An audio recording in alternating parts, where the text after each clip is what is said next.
So you're running a business, things are going pretty well. The world at large looking in at you thinks you're doing okay. But you've got an element of dissatisfaction. You've got an element that says, I feel like I should be further along than I am now. Maybe you set some sales targets a little while back and you haven't hit them for several years on the trot. Maybe the business has stayed pretty level all the way through. And that's okay because it's providing you with an income, it works. And the thing about running a business that I've learned over the years is that there's only two ways a business can go. The business either grows or it goes into decline. There's not really a let's keep things the same. And lots of business owners actually do try to keep things the same. They get to a level, the thing makes a bit of money, it pays them a decent wage, they provide for their family, and bingo, we've got a sustainable business.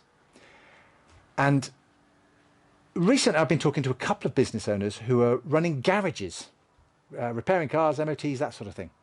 And they're classic for that they run their business, they make a decent profit, and garages do actually make a decent profit, provide a good family income for the husband and the wife and the team. But what often happens is that because they get to a decent level, after 10 years or so of building the business up and making it work, it's hard work. They just don't try and do anything else. They don't try and get more sales. They don't try and do anything else because guess what? The garage is busy. The calendar's full up with appointments for cars coming in. The cars are coming in. And do you know what? I think there's an element where they get bored of being a mechanic. It's hard work.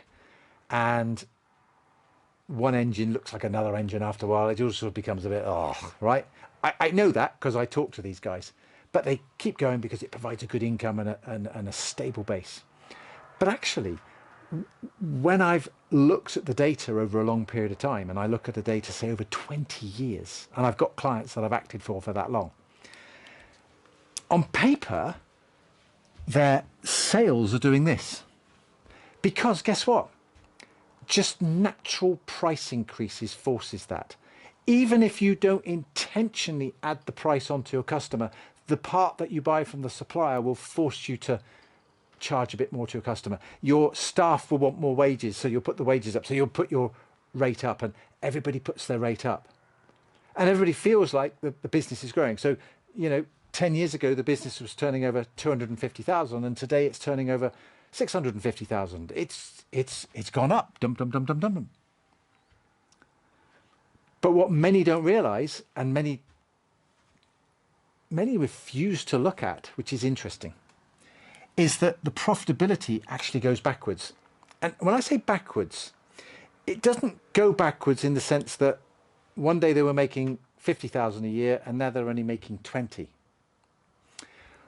What we're simply saying is back here when they started, sales less costs, oops, bad handwriting, equals profit. And that profit expressed as a percentage of sales is a number. Doesn't matter what number it is. Let's say it's 30%. Right? So therefore, if you're doing pretty much the same thing year on year, and you are looking to improve your business, grow your business, scale your business, whatever word you want to use, you want to make the business better, sales will go up naturally because of inflation. But as these guys have demonstrated to me in the conversations I've been having, whilst profit does go up, the gap between the sales figure and the profit figure, this percentage figure, actually goes down. And so these guys, I can't remember the exact figures off the top of my head, but these guys were doing, let's say, 30% over here.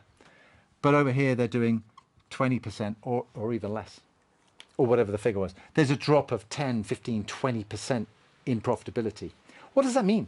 Well, in some of these cases, that means had they just maintained the same percentage, they would have been generating 50 to 100,000 pounds a year cash profit extra today over and above without doing any more work. And you're like, what? Without doing any more work. Because when they started, they had a method for running their business. And that method has allowed to be eroded. It's worn out, just like the bearings on a car. They needed replacing, they needed updating, they needed greasing. And over a period of time, they slipped. That price increase was, let's add on another £1 per hour. No, you don't add £1 per hour. Let's add on a 1, 2, 3% increase, 5% increase.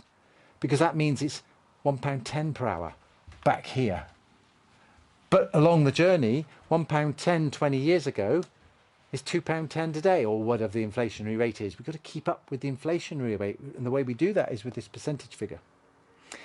And I believe there's an awful lot of business owners out there who have this really good business, and they were passionate about it when they set it up, when they got into business. It was exciting, to the point that I've seen people set up their own business, and I have to remind them, how about try working part-time, just 12 hours a day, all right? Take 12 hours off and sleep and rest, because they're going at it 18-hour days, 7 days a week, because #team no sleep. I'm a business owner. That's what we do. We work hard. And I have no problem with working hard. I've worked hard myself for many years. But the guy who's earning £100,000 a year isn't working any harder than the guy who's only earning £10,000 a year. The more money you make per year isn't down to how hard you work, but the pressure we put ourselves on to work hard means that, of course, we don't want to work hard. And so what we want is our time input and our work pressure to go down over time. But of course, we want to maintain and increase our income. And so therefore people assume, because they see their sales growing and they've still got enough money to do the things that they need to do, that everything is okay. But nobody is really properly analysing this. So when we get involved in our clients and we talk to our clients, these are some of the conversations we ask. And it starts with, what is it you want to achieve? And the biggest challenge people have is they don't actually know.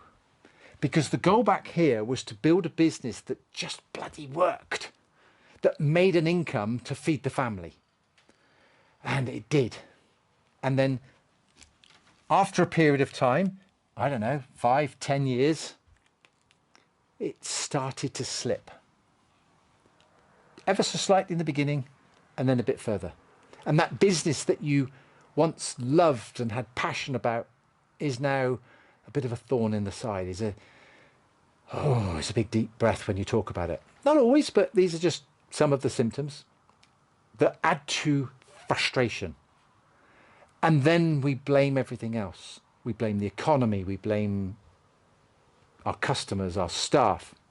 But actually, it's because we've lost sight of the original goal. The original goal was to build something sustainable. You did that. Well done. Tick. What we now need to do is reset the goal. Why are you building this business? What's the purpose? Where are we going with this? Is it to sell? Is it to pass on to your family? Is it to just make as much money as possible and then shut it down because you're going to retire? I don't know what that is, but setting those goals is harder than you think. It's really quite difficult to sit down and write down everything that you want to achieve in such a way that when you've written it down, you then start to believe you can achieve it. So we can all sit down and say, I want a Ferrari, a Lamborghini, I want a multi-million-pound house in every country around the world and jets. But if your business makes 40 grand a year, part of your brain's going, well, you're not going to have it with this business. And then that leads to frustration. But it also means, I don't want a jet. Who wants a Lamborghini? And you can't drive it anywhere. Got speed bumps in our town, can't drive over the speed bumps in my Lamborghini. And you come up with all these excuses and you put that off. All right, I'm being a little bit facetious here with the analogies, but the point I'm trying to make here is that unless and until you know with clarity what you're trying to achieve, it's really easy for everything to slip without you realizing it. And that's the purpose of this video, to let you know that if you're not actually chasing something that's meaningful, you're not actually chasing a proper goal, a proper dream that you want, that you're excited about, what will happen is after a while there'll be some slippage, because here you did have a goal. You had a very meaningful goal to make the business work, to provide a regular income to support you and your family. Brilliant. Tick. Done. Or maybe you didn't quite do it and you just got frustrated at that level. But if you've got a business that's been running for any period of time, it probably is providing you with a decent income. Brilliant. What next? What is it, the thing we want? Because once you start identifying the things that you want in life, you want your health and well-being, you want to spend good time with your family, with your children, with your grandchildren, you want to be able to go on holiday more, you want to be able to just simply take time off and be at home more. You just don't want to work as hard. All of that perceived free stuff costs money. If you want to only work 2 days a week and you want to maintain the same amount of income, you've got to figure out how the business can make that money without you. In other words, you've got to work yourself out of work. We've got to get tools and technology and people in place to do the work. You've got to change your pricing structure, change your thinking, change your sales process. Things have got to change. You've got to invest in time, energy and money to make that, to buy back your time.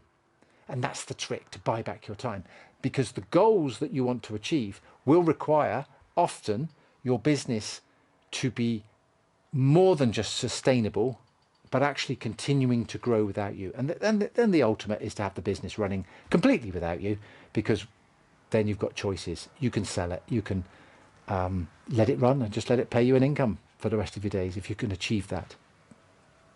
But only if that's what you want. And conversations I've had recently with several clients, I've said, what do you want? And they tell me, they go, oh, I want this. And I said, well, do you? Well, maybe I don't really. And almost frustrated, they don't know what they want. And largely that's because along the way, they've achieved quite a lot. They've got a nice house, they've got a nice car, they go on holiday regularly, they've got a lovely family, life's good, they're in pretty good shape, everything is all pretty good. But they're now sort of reaching 40, 50, 60 years old. And it's like, okay, what do you want? Somebody said to me a couple of years ago, I want to retire. Once we started exploring what that looked like, I saw him recently and he went, I don't want to retire. Why? Boring. I mean, what am I going to do all day? Once I've done all the chores that I'm supposed to have done around the house, I'm going to be bored. There's only so much golf I can play and only so much playtime. I'll do that. What I really want is I want to get rid of the responsibility. I love doing what I'm doing. I just don't enjoy the responsibility. I don't enjoy all the crap that comes with it. I don't enjoy all the meetings I have to attend. I love going to see clients. I love the sales aspect of it. He's actually a bit of a salesman. I love the sales. I just don't like the other stuff. Great. Do you see yourself still doing that in 5-10 years time? Assuming you keep yourself fit and able. He said, yeah, and I intend to work on myself to get myself fit and able. So I need to really work on that. Great. So what's your business got to look like? Well, I now need to employ somebody to do the crap that I'm doing. And I'm not going to employ a junior. I actually need to employ a senior person. Great. Well, how much do you need to spend? Probably the right person is going to cost me 100 grand a year. Right. Now we can start putting that goal together and we can now start plotting what needs to happen to make that a reality. And of course, employing somebody at 100,000 a year to take over a job isn't going to be done by a week on Friday. This is going to take a while to find somebody. It's going to take a while to make sure they're the right person and onboard them, give their 3-month trial, give them the right standard operating procedures to follow and the instructions and the expectations. Guess what? None of that's clear right now. So we need a period of time. How long will that take? I would guess a year, maybe 18 months, maybe 2 years before that person's got the reins and this person can let go. And then they've got to learn to let go. So there's a whole bunch of information that we're getting out of that once we figured out what the goal was. But it's taken this guy a while to figure out what that goal was. And so the message from this video, if you want, is to sit down quietly with a piece of paper or a notepad and a pen. I always find it better to do it with a notepad and pen because you can go and sit somewhere and just write your thoughts. If you use a computer, you will get distracted. And we do something called a hot pen technique. And you just sit with a notepad and a pen, set a little timer for 25 minutes, Put your thoughts in the future. Just imagine you were sitting, I don't know, 5 years down the line, or any time in the future that suits. It might be that you've got a big birthday coming up, one with a 0 on the end. Okay, that might be coming up in 2 to 5 years' time. Great, pick that date. Or something else is happening. One of your kids is leaving university or going to university or celebrating a big birthday. Birthday's a quite good way of doing it. Oh, my children will be that age at that point. Yeah, great. What's life going to be like in the next 2 to 5 years? Picture your life and then answer this question. My life is perfect and I am happy because. And then write for 25 minutes. Write. And the trick is you're not allowed to stop writing. And if you can't think of anything to write, you write. I can't think of anything to write. I don't know what to write. Just write that. Your brain will then go, I can think of something, and it will start writing it. And it doesn't matter if you swing between work and pleasure and home life and family and your significant other and hobbies and activities. It doesn't matter. It'll be a garbled mess. Just you're dumping your thoughts out of your brain. And what often happens is that you drag out of your brain the thoughts that are right back. They're in the cupboard covered in dust. The dreams that you had 10 years ago. When you set your business up, I had this dream that one day and you might have forgotten that. Might not be relevant, but suddenly you start bringing those dreams out. Then you take that list and you analyze it as to what's important. And in amongst it, there should be a couple of things that should start lighting up your brain to go, I'm now getting excited about that. Is that real? Is that possible? Do I believe that? If you don't, you don't. If you struggle with that, guess what? A lot of people struggle with it, which is why, sadly, people just don't do it. They go, oh, that's too hard. Let's figure out another way. What is it you're trying to do? Oh, it's too hard to think about it. I just want to get on with today. And guess what their business is doing? They'll come back. They'll figure it out. But I just know this from talking to thousands of clients over the year, that if you're sitting there with a bit of frustration in your life, if you're sitting there going, I just feel like I can't put my finger on what's causing it, but I feel like I'm not winning. I'm not doing as well as I perhaps used to. Let's have a look at your goals and dreams. Put them in front of you and let's build a plan around how we can achieve that. A radical plan if necessary. Anyway, hope this helps. Any comments, leave them in the thingy below, the comment thing below. Just leave your comments, see what I can do. Otherwise, see you in the next video.